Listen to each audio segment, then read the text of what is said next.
Alright, so first thing you're gonna do is add your clips. I would suggest you add a clip which has Twixtor and time remap. I would suggest a YouTube channel called Ring with the Hoodie. He always makes a Twixtor that has time remap, but if it doesn't have any time remap, that's fine. Anyway, let's move on to the tutorial. First thing you want to do is add a null layer. We're gonna be working on the first layer first. Alright, so we just trim it. Let's just hide both these clips because we're only focusing on this one. So there's our null. Now we're gonna go to the clip and go ahead and parent it to null1. There you go. And then you're gonna go to null1 and then go to move and transform, then click this once. This will take you to the pivot point, and you just want to move the pivot point right over here at the left. It could be at the right, alright, as well. It depends on you. You'll see how it works later, but for now we'll just put it at the left side, so just about here. I don't know if you could see that, but I'll try to make you see that on the edit later. Anyway, once you've done that, you're just gonna click again and then it will exit you out. And then after that, you're gonna go to the rotation and then add 2 keyframes like this. And then as you can see, we're gonna set the second keyframe to 45 degree, and as you can see, the rotation is kind of different right now. Alright, it's not like the usual rotate like this. It's not like this. It's this. It's like this. I don't know how to explain it. And that's because of the pivot point. Alright, because we placed the pivot point here. Now, let's say we change the pivot point to the right. As you can see, it changes again. See, that's how it works. Now, if you want to rotate at the opposite direction, you can do that as well, like this. Alright, so yeah, that's how the pivot point works. Now let's just go back to where we were. I think this is it. This is where we last left off. Now we're gonna add a graph. Alright, we're gonna add this graph over here, like so. Now next thing you're gonna do is go to scale and then add 2 keyframes, same location, and then we just zoom it out just a little like that. And then you're gonna copy the graph here, by the way, and then paste it on the scale. And there you go. There's your first part of the rotation. We're gonna add tiles on the clip like this.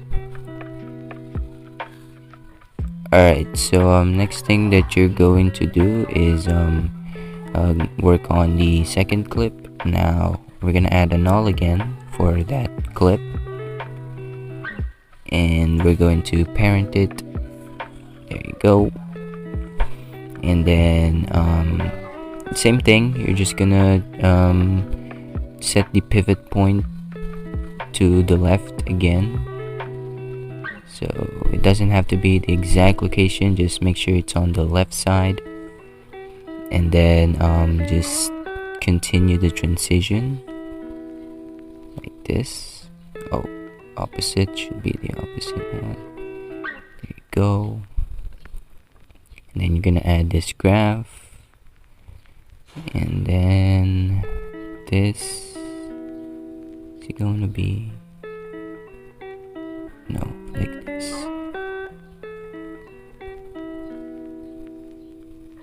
Right. Yep. Okay, so there you go. There is your edgy rotate. We're just gonna add the tiles here, and yeah, that's pretty much the tutorial. Now you can just watch me do the rest. I'm actually gonna do the shake later as well, so first we'll work on the third clip. All right, so we'll work on the third clip, and for that we just want to add another null, parent it to the null, and then we just do a simple zoom here.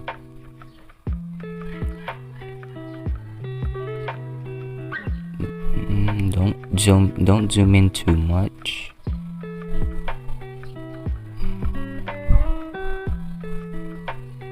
And if you want, you can add a little rotation as well, just a little.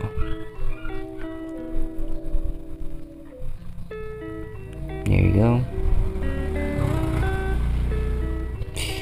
Nice. So there's our complete transition of all the clips. We'll add tiles here. There you go. So let me show you it. There you go.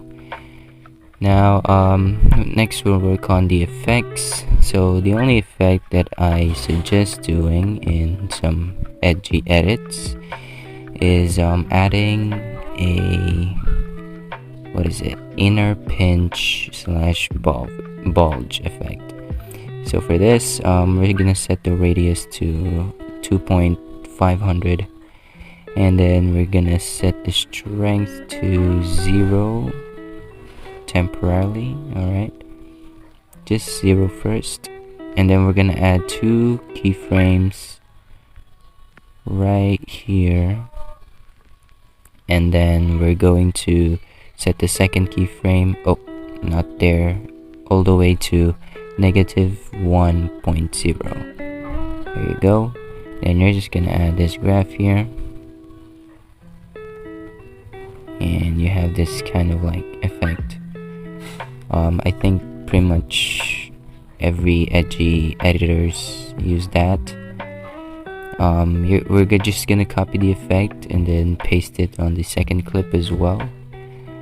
But for the second clip, I think it's better if you just duplicate it,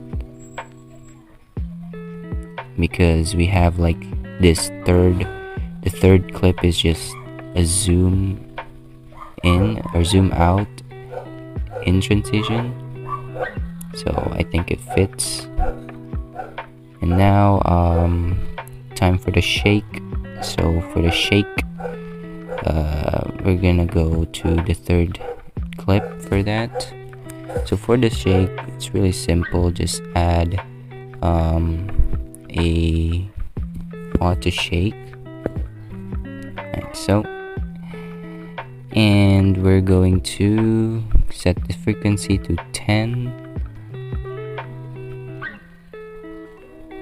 There you go. And then the magnitude, add 2 keyframes like this, and then we're gonna set the first keyframe to 1000. Second keyframe is at 0, and then we're gonna add this graph here like so. And then next effect is going to be oscillate. There you go. And for oscillate, we're gonna set the angle to 90 degree. Frequency, keep that at 2.0, and then for magnitude, add 2 keyframes one at the beginning and one at the end of the clip. And then set the second keyframe to 0. Then the first keyframe is going to be 450, like so. And then we're going to add this graph. Yes, about that, like so. And now that's the shake. Next thing that we're going to do is add motion blur, and then turn off scale and angle, and set it to 0.60, and there you go, that's the shake. And now you're just gonna copy the effects and then paste it on the rest of the clips. Just remove the tiles. Okay, now that we've done that, one last thing that we're gonna do is add a manual blur. Now you can stick with the motion blur, just turn on the scale. Alright, just turn it on. But I'm just gonna do the manual blur because I like it. Again, it's really hard to explain this. I've already said that in many of my videos. It's so hard to explain the manual blur, so just watch me do it.